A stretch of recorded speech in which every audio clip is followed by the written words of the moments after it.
Hello and a very good morning to all. Welcome to my channel. I am Hoimontika Das, WBCS 2020 topper and currently serving as WBCS Executive Officer, specifically Deputy Magistrate, Deputy Collector. Now, I am continuing this series of the M.Laxmikanth, in which I have already covered the first chapter of this book, that is the historical development of the Indian Constitution, where I have made 2 videos in details. So if anyone is new in this series, I will recommend you to refer the past 2 videos and then watch today's video. In today's video, I will continue the series and complete the next chapter, that is the making of the Indian Constitution. তোমরা এই ভিডিওটাকে as a revision module হিসাবে use করতে পারো, যেখানে আমি try করব যে এন্টায়ার লক্ষ্মীকান্ত বুকটাকে লাইন টু লাইন তোমাদের সাথে ডিসকাস করার, যাতে তোমরা বেনিফিটেড হও। আর একটা জায়গা বলার, if you are getting the benefits from this series, please do let me know in the comment sections. তোমাদের প্রত্যেকের কমেন্টস আমি পড়ি এবং আমি ট্রাই করি সেটাকে রিপ্লাই করার from my capacity based. So এই জায়গাটা থেকে চলো আজকের ভিডিওটা শুরু করা যাক। The making of the Indian Constitution, the most important chapter of the Indian polity, যেখানে every year you can expect at least 1 or 2 questions in any of the competitive examination, be it the WBCS or other state level examination or any kind of SSC related examination. চলো আজকের ক্লাসটা শুরু করা যাক। So this is the chapter 2 of the polity book M.Laxmikanth, the making of the Indian Constitution. So in this chapter there is the basic discussion that how our Indian Constitution was framed and what are the procedures and the continuous development that happened in the Constituent Assembly. Chalo. তো প্রথমত the demand for the Constituent Assembly. The year is very important, যেটা হচ্ছে 1934, যেখানে দেখা যায় the idea of the Constituent Assembly সেটা first initiated হয় by the famous person M.N. Roy. এই কোয়েশ্চেন্সটা আসে। The year is very important, 1934. First idea of the constituent assembly was put forward by the person M.N. Roy. Next year what happened is that in the year of 1935, Indian National Congress INC, they officially demanded for the establishment of the Constituent Assembly. For what purpose? To frame the Constitution of India. Now 3 years down the line and in the year of 1938, Jawaharlal Nehru, J. Nehru, on behalf of the Indian National Congress, officially declared that the Constitution of the free India must be framed without outside interference. Here the outside interference means the interference by the Britishers. And how it would be framed? By forming or establishing a Constituent Assembly, and the members of the assembly should be elected on the basis of the adult franchise. So here some basic important factual data are given. First of all, the timeline 1934, 1935 and 1938. Next. Now, from the side of the Britishers, how they responded to the demand. Now, the demand finally accepted by the Britishers. In which form? By placing the August offer in the year of 1940. Now, second, 1942, the famous Cripps mission came to India.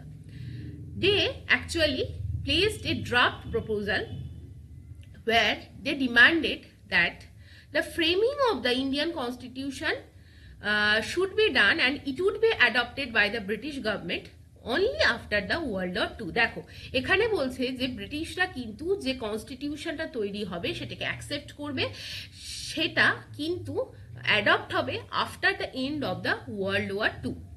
Now Cripps মিশনকে reject করেছিল ভারতীয়রা because not only Indian National Congress but Muslim লীগরাও কিন্তু এই Cripps মিশনকে reject করেছিল because Cripps মিশনে কিন্তু ইন্ডিয়ার ডিভিশনের কথা বা বাইফার্কেশন অফ ইন্ডিয়ার কথা মেনশন করা ছিল না। তো লাস্ট ফাইনালি ক্যাবিনেট মিশন আসে। আমরা জানি in the year of 1946 cabinet mission came in India and সেটার ওপর ভিত্তি করে কিন্তু ফাইনালি আমাদের কনস্টিটিউয়েন্ট অ্যাসেম্বলি তৈরি হয়। So this are the basic জায়গা। এরপরে হচ্ছে composition of the constituent assembly. So আমরা বুঝতে পারলাম যে কনস্টিটিউয়েন্ট অ্যাসেম্বলি এমন একটা জিনিস, the thing that will work upon to develop the constitution of India. Now constituent assembly কিন্তু তৈরি হলো basically based on which scheme? Based on the cabinet mission plan of 1946. Now the features of the scheme was very important এবং এখান থেকে প্রচুর factual questions কিন্তু পরীক্ষায় করা হয়। The strength, total strength of the constituent assembly was decided to be 389. Next কি করা হয়, 389 এর মধ্যে বাইফার্কেশন করা হয় যে 296, ঠিক আছে, এবং আরেকটা বাইফার্কেশন করা হয় 93। না, 296 কে বলা হয় অ্যালোকেট করা হয়, দেখো 296 কে অ্যালোকেট করা হয় ব্রিটিশ ইন্ডিয়ান প্রভিন্সের মধ্যে এবং 90 seats were allocated to the contemporary princely states of India. Now 296 কে আবার দুটো ভাগে ভাগ করা হয়, বলা হয় 292 member of the Constituent Assembly will be drawn from 11 governor province. At that time there was total 11 governor province, যেখান থেকে বলা হয় 292 খানা মেম্বারকে নেওয়া হবে এবং the rest 4 members তাদেরকে কোথা থেকে নেওয়া হবে, তাদের বলা হয় যে চিফ কমিশনার প্রভিন্স থেকে নেওয়া হবে। So this are the main bifurcation. আর একবার আমরা পড়ে নেব 389 যেটাকে ভাগ করা হয় 296 and 93, 296 কে আবার ভাগ করা হয় 292 and 4 বলা হয় যে চিফ কমিশনার প্রভিন্স থেকে থাকবে এবং 292 কে বলা হয় কোথা থেকে থাকবে, আমাদের 11 গভর্নর প্রভিন্স থেকে থাকবে।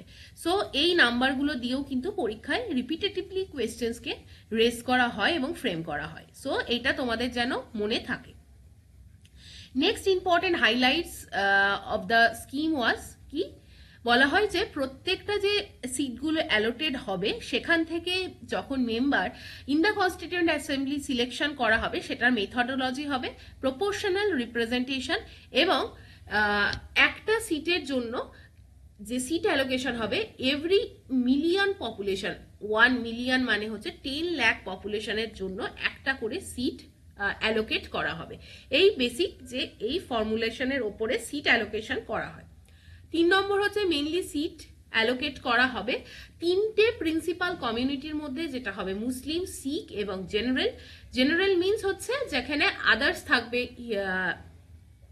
হিন্দু, খ্রিস্টান, other people of the other communities except Muslim এবং শিখ, এবং সেই রিপ্রেজেন্টেটিভটা কিভাবে হবে, in proportion to their population.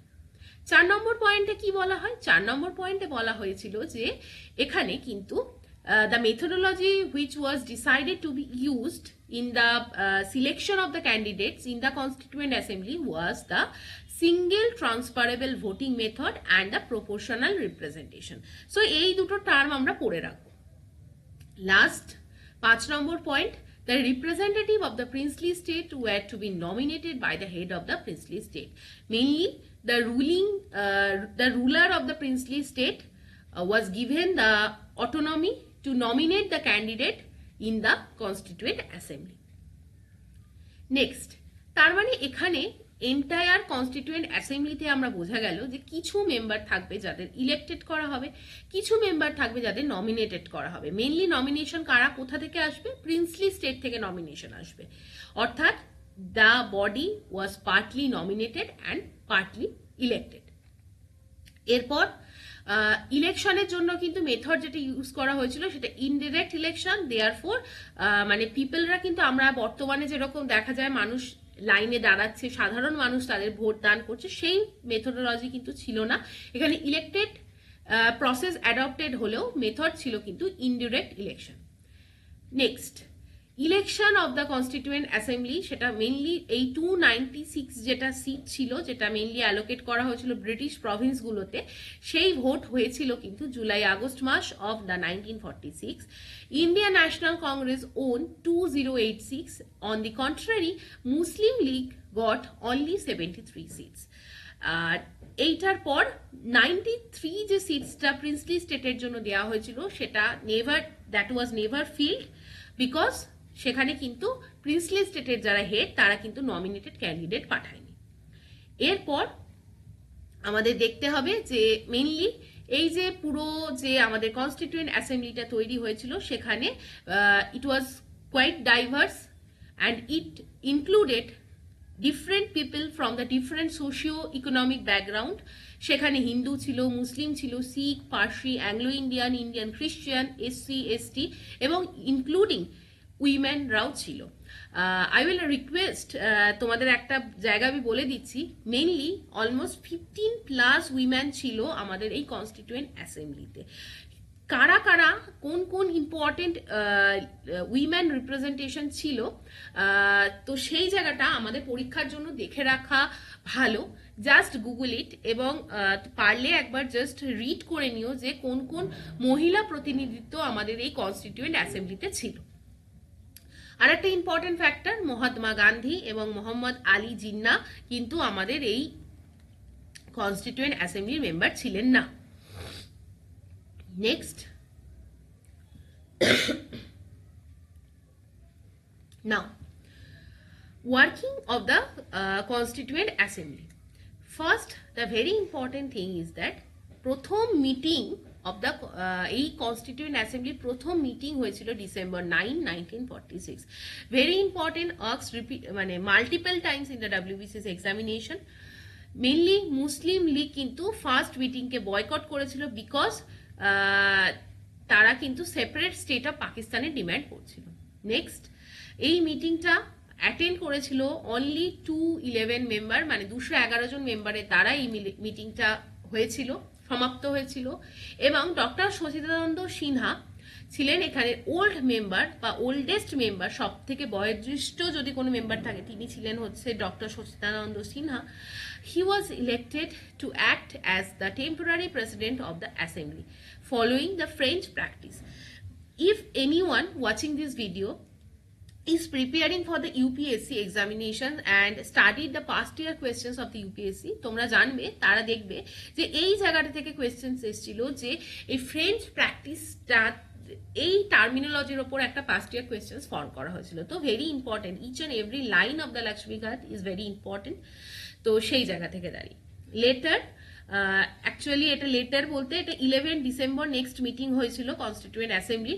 The important fact, যেখানে কিন্তু ডক্টর রাজেন্দ্র প্রসাদকে প্রেসিডেন্ট অফ দ্য অ্যাসেম্বলি হিসাবে সিলেক্টেড করা হয় এবং 2 জন ভাইস প্রেসিডেন্ট ছিল। এই জায়গা থেকেও কিন্তু ইউপিএসসিতে কোয়েশ্চেন্স করা হয়েছিল যে এই কনস্টিটিউয়েন্ট অ্যাসেম্বলির কে কে ভাইস প্রেসিডেন্ট ছিলেন। 2 জন ছিলেন H C. Mukherjee and the V T কৃষ্ণামাচার্য।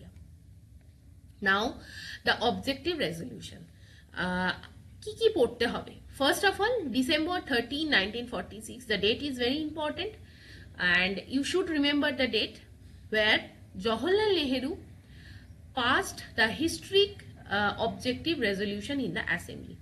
Objective resolution means যেখানে let down করা ছিল কি, the fundamentals and the philosophy of the constitutional structure, মানে আমাদের যে কনস্টিটিউশন অফ দ্য ইন্ডিয়া তৈরি হবে তার basic core philosophy and the fundamental ভিত্তি কি হবে সেটার উপরে একটা প্রস্তাব রেজলিউশন এনেছিলেন, and it was passed by Jawaharlal Nehru on December 13, 1946 and it is known as objective resolution. Mainly আমাদের পয়েন্টসগুলো খুব বেশি পড়তে হবে না, জাস্ট আমরা একটু দেখে নেব। বলা হয়েছিল যে কনস্টিটিউয়েন্ট অ্যাসেম্বলি একটা ফার্ম সলেম রিজলভ নেবে যাতে আমাদের ইন্ডিয়া একটা ইন্ডিপেন্ডেন্ট সোভারেন রিপাবলিক হিসাবে গড়ে উঠতে পারে। সেকেন্ড বলা হয়েছিল যে টেরিটোরিজ that now comprise British India, the টেরিটোরিজ that now form the Indian state and such other parts of the India are outside India, and the states as well as other territories are willing to be constituted into the independent sovereign India shall be a union of them all. অর্থাৎ বলা হয়েছিল যে ভারতের territory কি হবে etcetera. তো we don't need to read the details of the objective resolution. আমাদের যে জায়গাটা পড়তে হবে এগুলো আমরা স্কিপ করতে পারি, এখান থেকে কোয়েশ্চেন্স কোনোদিনও করা হবে না। আমরা জাস্ট এটা পড়বো যে এই যে অবজেক্টিভ রেজলিউশনটা পেশ করা হয়েছিল জওহরলাল নেহেরুর দ্বারা, সেটাকে কবে অ্যাডপ্ট করা হয়েছিল? ইউনানিমাসলি এটাকে অ্যাডপ্ট করা হয়েছিল অন জানুয়ারি 22, 1947। এই ডেটটা আমাদের important. Next, changes by the independence act. আমরা জানি ইন্ডিপেন্ডেন্স অ্যাক্ট যখন পাস হয়েছিল তখন কিন্তু মাউন্টব্যাটেন, এই যে মাউন্টব্যাটেন প্ল্যান জুন 3, 1947 পাস করা হয়েছিল, এবং যার ফলে কিন্তু করা হয়েছিল ইন্ডিয়াকে divide, separate into two independent dominion of Pakistan and India, যেখানে মুসলিম লীগরা কিন্তু এই কনস্টিটিউয়েন্ট অ্যাসেম্বলি থেকে বেরিয়ে গেল, তারা পাকিস্তানের দিকে চলে গেল এবং পাকিস্তানের কনস্টিটিউশনাল ডেভেলপমেন্টের দিকে ফোকাস করলো। তো সেই জায়গা থেকে দাঁড়িয়ে আমাদের দেখতে হবে যে আমাদের কনস্টিটিউয়েন্ট অ্যাসেম্বলিতে কি কি চেঞ্জ হলো। মেনলি যে জায়গাটা থেকে কোয়েশ্চেন্স আসে আমি বলে দিচ্ছি। প্রথমত, যখন এই ইন্ডিপেন্ডেন্ট অ্যাক্টটা পাস হলো সেখান থেকে দাঁড়িয়ে এই যে কনস্টিটিউয়েন্ট অ্যাসেম্বলিটা, সে কিন্তু ভারতবর্ষের ফ্রি ইন্ডিয়ার প্রথম পার্লামেন্ট হিসাবে কাজ করা শুরু করলো। এই লাইনটা ভেরি ইম্পর্টেন্ট যে the assembly become the first parliament of the free India. এবার তার মানে অ্যাসেম্বলি এতদিন পর্যন্ত কি কাজ করছিল? জাস্ট কি করছিল? কনস্টিটিউশন ডেভেলপমেন্ট করছিল, কনস্টিটিউশন ডেভেলপমেন্ট করছিল। কিন্তু এখন it has given another responsibility, কি? To make law. পার্লামেন্ট মানে কি? যার কাজই হচ্ছে ল ফ্রেম করা। তো দেখো এখানে বলেছে whenever the assembly meet as a constituent body, মানে for developing the constitution of India, when it met, তখন কি করতো? তখন কিন্তু সেটাকে চেয়ার করতেন যে যিনি এতদিন ছিলেন president, doctor Rajendra Prasad. But যখন এটা একটা লেজিসলেটিভ বডি হিসাবে মিট করতো, in order to make the law for the free and independent India, it was chaired by G V. Mavalankar. So এই জায়গাটা আমরা বুঝতে পারলাম। নেক্সট, এই ফাংশন কিন্তু কন্টিনিউ হলো till the final adoption of the constitution of India, যেটা ডেট হচ্ছে November 26, 1949। ভেরি ইম্পর্টেন্ট ডেট, যেদিনকে আমাদের কনস্টিটিউশন অ্যাডপ্টেড হয়েছিল। আর তারপর কিন্তু এই বডিটাই ফ্রি পার্লামেন্ট হিসেবে, ফার্স্ট পার্লামেন্ট হিসেবে ভারতবর্ষে কাজ করা শুরু করে। নেক্সট, আরও একটা জায়গা ইম্পর্টেন্ট যেখান থেকে কোয়েশ্চেন্স আসে, মুসলিম লীগ যখন উইথড্র করে নিল নিজেদেরকে ফ্রম দ্য কনস্টিটিউয়েন্ট অ্যাসেম্বলি, তখন আমাদের যে 389 স্ট্রেন ছিল সেটা কমে গেল, সেটা হলো 299, এবং যে 296 এর যে ডিভিশনটা সেটা কমে গেল 229, এবং প্রিন্সলি স্টেটের যে অ্যালোকেশন ছিল 93 সেটা কমে হলো 70। এত ডিটেলসে না পড়লেও জাস্ট মেইনসে যদি কোয়েশ্চেন্স আসে আমি বলে দিলাম, কিন্তু এই পয়েন্টটা থেকেও কোয়েশ্চেন আসতে পারে। Now, other functions, VVI, mark it as the VVI, very very important. First of all, Commonwealth যে মেম্বারশিপ ইন্ডিয়ার, সেটাকে র্যাটিফাই করা হয়েছিল, বিকজ ইন্ডিয়া তখন চেয়েছিল যে to be the part of the commonwealth membership, সেটাকে কিন্তু এই কনস্টিটিউয়েন্ট অ্যাসেম্বলি দ্বারাই অ্যাডপ্ট করা হয়েছিল, র্যাটিফাই করা হয়েছিল। ডেট ছিল May 1949। Second, this constituent assembly adopted Indian national flag on July 22, 1947. The date is very important because before the independence, on 15th August 1947, the constituent assembly adopted the national flag for India.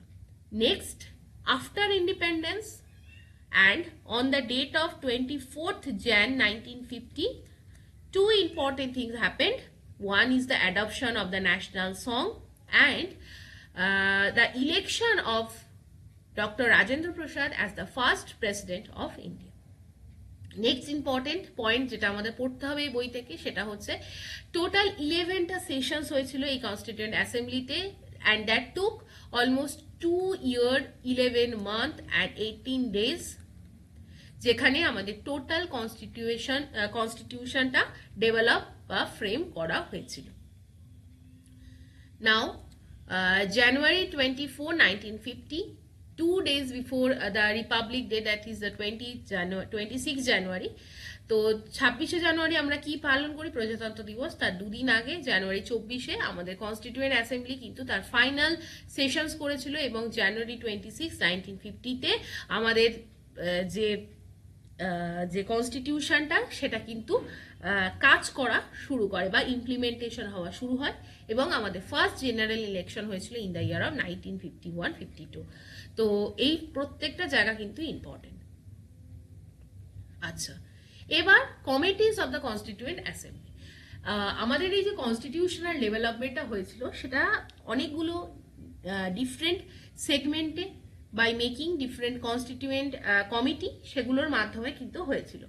Mainly এই জায়গা থেকে questions আসে, যেটা 8টা major committee ছিল এবং আদার minor committee ছিল, যেটার ওপর আমাদের কনস্টিটিউয়েন্ট অ্যাসেম্বলি ওয়ার্ক করেছিল। আমাদের এই মেজর কমিটিগুলো একটু পড়ে নিতে হবে। First of all, union power committee headed by Jawaharlal Nehru.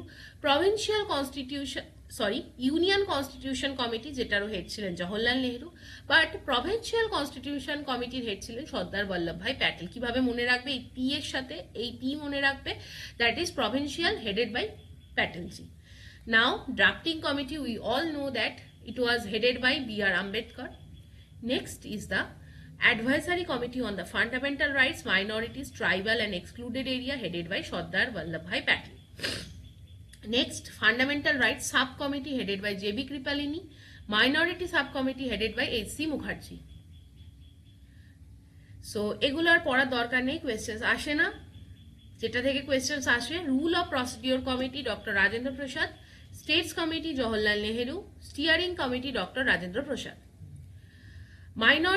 Minor committees গুলো খুব ইম্পর্টেন্ট না, কিন্তু কয়েকটা জায়গা থেকে কোয়েশ্চেন আসে, যেরকম house committee Pattabhi Sitaramayya, order of business committee K.M. Munshi, national ফ্ল্যাগের যে কমিটি সেটা হচ্ছে হেডেড বাই রাজেন্দ্র প্রসাদ। তো এইগুলো, বাকিগুলো দেখো, যদি তোমরা খুব ডিপার লেভেলে পড়তে চাও, you can read this things. Obviously তোমরা বইতে পেয়ে যাবে, বাট আমি বলবো এখন আপাতত এগুলো পড়ার দরকার নেই। Now coming to the next portion, that is the drafting committee. Drafting committee কিন্তু তৈরি হয়েছিল আগস্ট 29, 1947। মানে 15ই আগস্ট আমরা ভারতবর্ষ স্বাধীনতা পাই, তার বেশ ওই মাসেরই 29 তারিখে কিন্তু ড্রাফটিং কমিটি তৈরি হয়। মেইনলি ড্রাফটিং কমিটিতে 7 জন মেম্বার ছিল। এই নাম্বারটা থেকে কোয়েশ্চেন্স আসে, কি কি নাম একটু আমরা পড়ে রাখবো। B.R. Ambedkar, N. Gopalaswami Ayyangar, Alladi Krishnaswami Ayyar, K.M. Munshi, Syed Mohammad Saadulla, N. Madhav Rao and T.T. Krishnamachari. আচ্ছা, আর কিছু পড়ার এখান থেকে দরকার নেই। নেক্সট যে জায়গাটা থেকে আমাদের কোয়েশ্চেন্স আসে সেটা হচ্ছে enactment of the constitution. Enactment of the কনস্টিটিউশনের এই যে ফার্স্ট হচ্ছে, the motion on the draft constitution was declared as passed on 26 November 1949। এবং এই ডেটটা থেকে আমরা জানি যে এই ডেটটায় কিন্তু আমাদের কনস্টিটিউশন অ্যাডপ্টেড হয়। The constitution adopted on November 26, 1949। এবং এইটা আমরা পড়বো কি কি ছিল। দেখো, সেই সময় একটা প্রিয়াম্বেল ছিল, 395 আর্টিকেল ছিল এবং 8 শিডিউলস ছিল। তাহলে 8 শিডিউলস, এই নাম্বারটা important. At present what are the মানে how many schedules are present in our constitution? এটা হচ্ছে 12 schedules. So if you are seriously watching this video, then write down in the comment sections the what are the main items present in the 11th and 12th schedule. So এটা আমাকে comment সেকশনে জানাবে 11 এবং 12 নম্বর শিডিউলে কি কি আছে। আচ্ছা, enforcement of the constitution, এখান থেকে খুব বেশি জিনিস নেই, জাস্ট হচ্ছে দ্য ফাইনালি মানে এনফোর্স হওয়া শুরু হয় জানুয়ারি 26, 1950-তে, যেটাকে আমরা সেলিব্রেট করি each and every year as the date of the commencement of the constitution and the republic day. এইটা আমরা হিস্ট্রিতে পড়েছি। নেক্সট ইম্পর্টেন্ট, কেনই আমরা 26শে জানুয়ারিকে স্পেসিফিক্যালি চুজ করলাম as the date for the commencement of the constitution, because back in the year of 1930, this is the date, January 26, when Purna Swaraj was celebrated across the country, and the resolution for the celebration of the Purna Swaraj was adopted in the Lahore sessions of the Indian National Congress. So, এই জায়গাটাও important.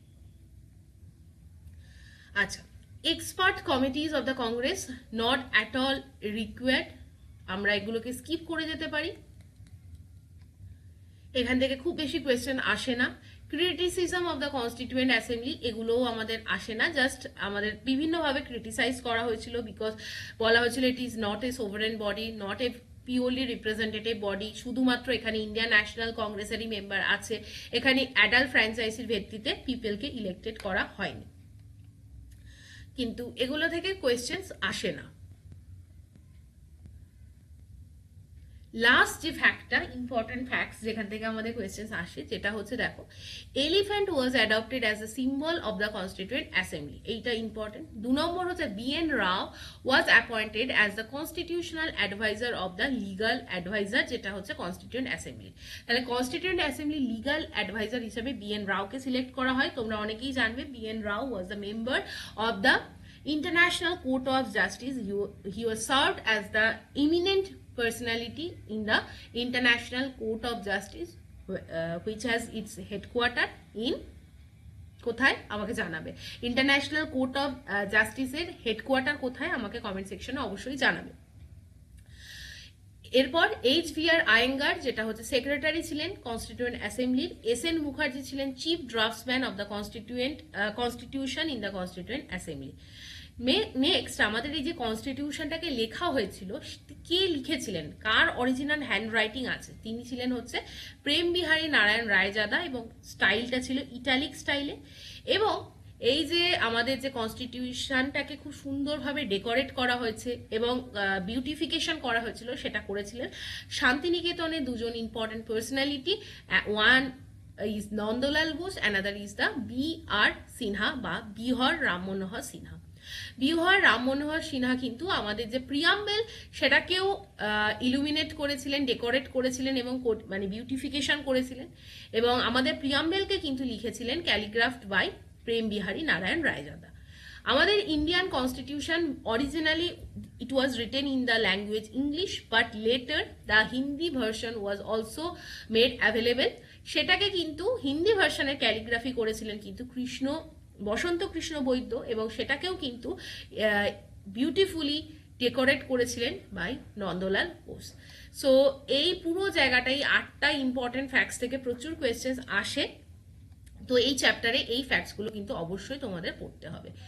Last, Hindi text of the কনস্টিটিউশনকে বলা হয়েছিল যে দেখো এখানে একটা amendment করা হয়েছিল, 58 কনস্টিটিউশনাল অ্যামেন্ডমেন্ট অ্যাক্ট 1987, যেখানে একটা নতুন আর্টিকেলকে ইনসার্ট করা হয়েছিল 394A, এবং পার্ট হচ্ছে দেখো 22।